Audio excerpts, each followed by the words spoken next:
The two men who lived next door to each other. Once upon a time there were two men living next door to each other. One day they agreed to set a trap in the late afternoon. The two men set off for the forest where they would lay their traps. One of them said, "I will lay my trap at the foot of this tree, as this tree has fruit, and animals often come to eat it." The other man replied, "I also wanted to set my trap here, but since you have decided to lay yours at the bottom, I will lay mine at the top. Let's wait and see in the morning whose trap will catch an animal."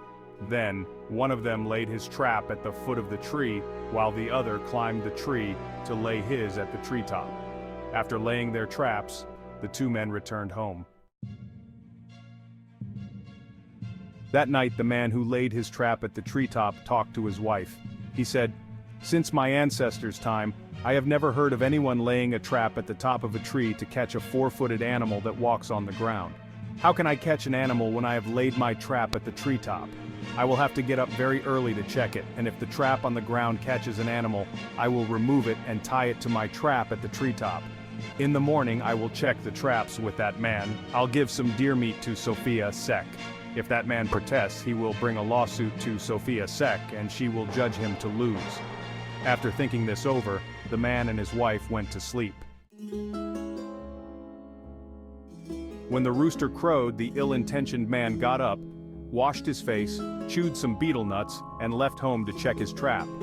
Upon arriving, he saw the trap on the ground had caught a deer. He removed the deer from the ground trap and tied it to his trap at the treetop. After that, he rearranged the ground trap to its original position and hurried home. Later, the man who laid his trap on the ground came walking and called out to the other man to go check the traps. The other man said, "Don't be in such a hurry. I do not expect to catch any animal because mine is at the treetop, but I won't say anything about yours since it's on the ground. If you catch anything, please share some with me."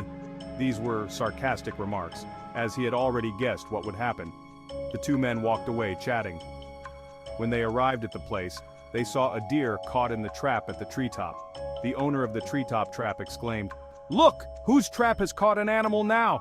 It is because you did not believe me when I told you not to lay the trap on the ground." After saying this, he climbed the tree to remove the trapped deer and returned home separately. The man who got the deer hurried to offer some deer meat to Sophia Sek and said, "I and another man went to set traps together. I laid mine at the treetop and the other man laid his at the foot of the tree. I am unfaithful. This is why the other man may come to you to file a lawsuit against me. I request your kind help to win this case over him, and I will never forget your good deeds." Sophia Sek, having received the deer meat, said, "Go and get me betel and betel nuts in time for the next morning. If he comes to me for help, I will tell him to do the same.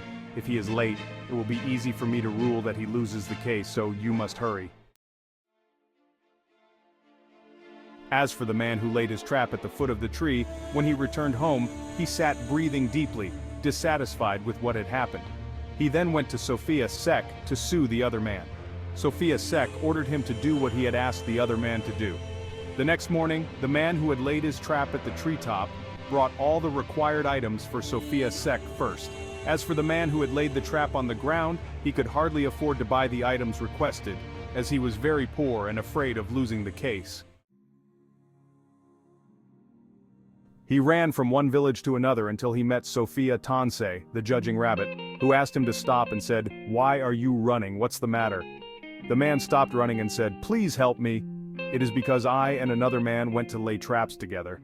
I laid mine at the foot of the tree and he laid his at the treetop. In the morning we checked the traps, but mine caught nothing while the other man's trap at the treetop caught a deer. That's why I disagreed and decided to file a complaint with Sophia Sek against that man. But Sophia Sek said that whoever could get him the items he wanted would win the case. I am scared because the other man has arrived ahead of me, so please help me." "Don't be afraid," Sophia Tansei said, adding, "I will accompany you there in the afternoon." The man was then happy. In the afternoon, Sophia Tansei took the man to Sophia Sek's house. Upon seeing him, Sophia Sek said, "Why are you so late? You have lost the case." Sophia Tansei then said, "We were late because we waited to see the climbing perches flying to eat the tamarind leaves." Hearing this, Sophia Sek said, "Since my ancestors' time I have never seen or heard of climbing perches flying to eat tamarind leaves." Sophia Tansei quickly replied, "Since my ancestors' time I have never seen or heard that a ground trap does not catch an animal, but the treetop trap does, and it catches four-footed animals. Have you ever heard of that, my dear villagers?" At that moment, Sophia Sek became silent and dared not answer back. Meanwhile, Sophia Tansei ruled that the man who had laid the trap on the ground won the case. As for Sophia Sek, who was the judge at that time, he felt very embarrassed for being so greedy for the deer meat. He sat facing the wall, just like a cat crouching, ready to spring at a mouse. Shameless greed leads to the destruction of law. The story illustrates the themes of greed and justice through the actions and consequences faced by the two men. Greed 1. Motivation for deceit. The man who sets his trap at the treetop is driven by greed. He believes that by placing his trap higher, he can outsmart the other man and claim the reward, the deer, without regard for fairness.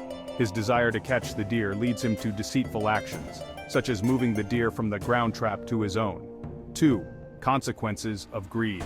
The greedy man's actions ultimately backfire.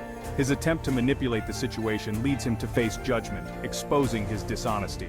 The story emphasizes that greed can cloud judgment and lead to unethical behavior. Justice 1. The role of Sophia Sek. Sophia Sek represents a figure of justice. Throughout the story, she is approached by both men, and her rulings are based on fairness. She requires proof and adherence to the rules, demonstrating that justice must be served based on evidence and integrity. 2. Outcome of the case. The man who acted dishonestly is ruled against, reinforcing the idea that justice prevails over greed. The ruling serves as a moral lesson. Those who act selfishly and unethically will ultimately face the consequences of their actions. 3. Community wisdom. The story also highlights the role of community and shared values in achieving justice. Sophia Tansei's support and the villagers' involvement in the discussion about the traps reflect the importance of communal wisdom in addressing conflicts. Overall, the narrative serves as a cautionary tale about the dangers of greed and the importance of justice. It illustrates that while greed may offer short-term gains, it ultimately leads to downfall, while justice, guided by honesty and integrity, prevails.